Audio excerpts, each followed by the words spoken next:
Certains comparent la violence dans la Bible à la violence dans le Coran. Ils maintiennent que les chrétiens devraient suivre les enseignements de toute la Bible. Que faites-vous des guerres dans l'Ancien Testament ou de la violence dans les paraboles de Jésus? Et qu'en est-il du livre de l'Apocalypse et des guerres qu'il mentionne?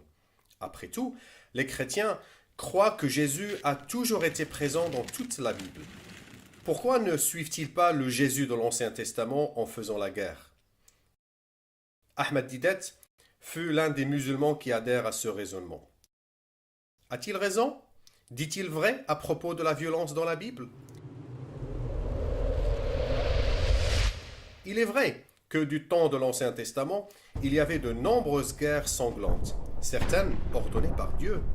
Malgré tout, les chrétiens ont pour commandement d'aimer leurs ennemis et de ne pas les combattre. Que faire alors des passages dans 2 Timothée ou Matthieu 5 qui disent clairement que tous les commandements sont valables, y compris ceux de l'Ancien Testament? Il est bien écrit, toute écriture est inspirée de Dieu et utile pour enseigner. Les chrétiens devraient donc également enseigner et pratiquer les passages sur la guerre. Toute écriture est utile pour enseigner, mais uniquement tel que Christ l'a enseigné et vécu. C'est lui qui nous a montré comment comprendre les commandements. C'est un vaste sujet, mais laisse-moi te donner un exemple. Un jour, Jésus dit à propos d'un commandement dans l'Ancien Testament.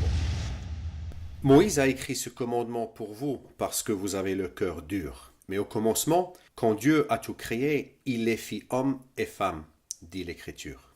Mais il a dit cela à propos du mariage et du divorce. Quel est le rapport avec les guerres? C'est vrai.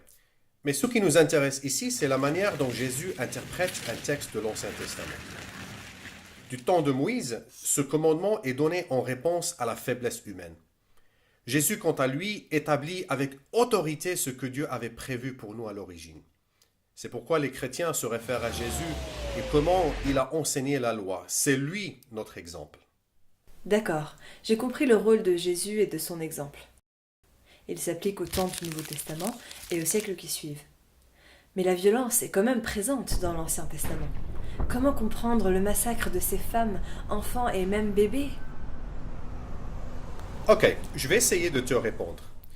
Premièrement, Dieu se révèle ou se montre à nous en contexte. Autrement dit, il se sert de la réalité dans laquelle vivent les hommes.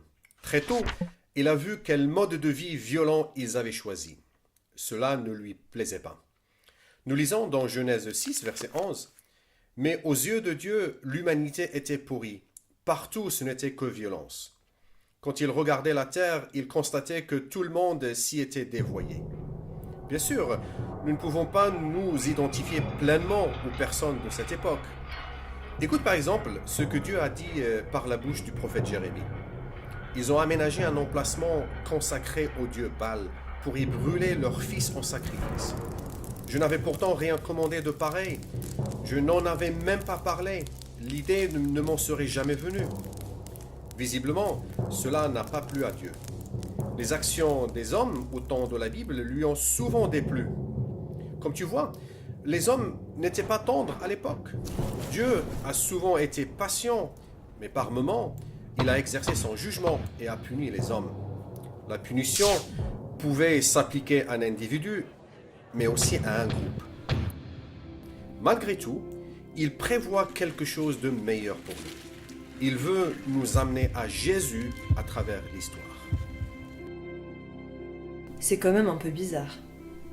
Oui, je te comprends. Mais garde à l'esprit que même si nous en parlons peu, la Bible décrit aussi Dieu comme un juge. Un juge se doit de faire justice et c'est une bonne chose. Dans l'Ancien Testament, Dieu utilise Israël pour punir d'autres peuples qui font ce qui lui déplaît. Et lorsqu'Israël commet le mal, Dieu utilise parfois les Assyriens ou les Babyloniens pour les combattre et les punir. Et le Nouveau Testament? Le livre de l'Apocalypse décrit la fin du monde. Effectivement, la Bible parle de la fin du monde, du jugement dernier et du retour de Jésus. L'Apocalypse décrit par de nombreuses images une sorte d'enfer terrestre. À ce moment-là, chacun devra rendre des comptes à Dieu pour la vie qu'il a menée. Jésus aussi en parle souvent. Dans Luc 19, 27, il raconte l'histoire d'un roi qui ordonne que ses ennemis soient tués sous ses yeux. Dans Matthieu 13, il compare certains à des mauvaises herbes destinées à brûler. Dans Matthieu 25, il compare certains à des boucs qui sont jetés au feu.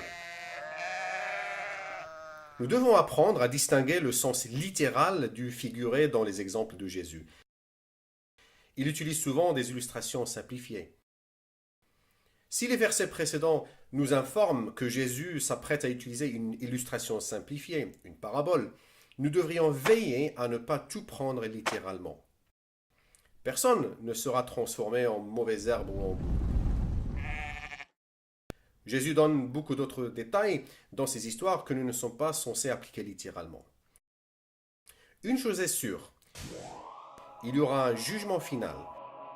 Le bien sera alors récompensé et le mal puni. Comment te faire comprendre cela? Imagine que des personnes comme Hitler ne devaient plus comparaître devant Dieu et être punis. Impossible, cela reviendrait à les laisser gagner.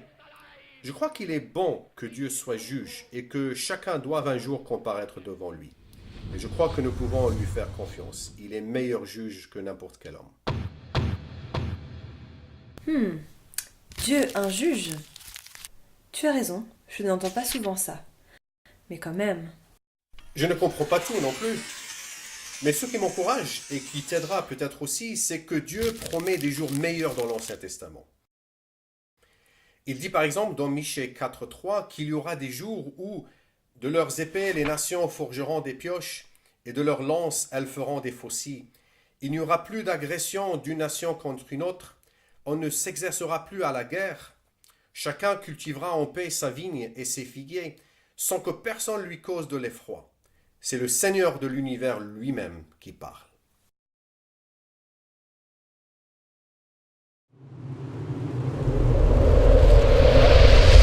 Dieu nous a fait tant de promesses merveilleuses dans l'Ancien Testament. La plupart d'entre elles s'accomplissent en Jésus-Christ. Ceux qui le suivent, les chrétiens, ont confiance en la Bible, mais telle que Jésus l'a pratiquée et enseignée.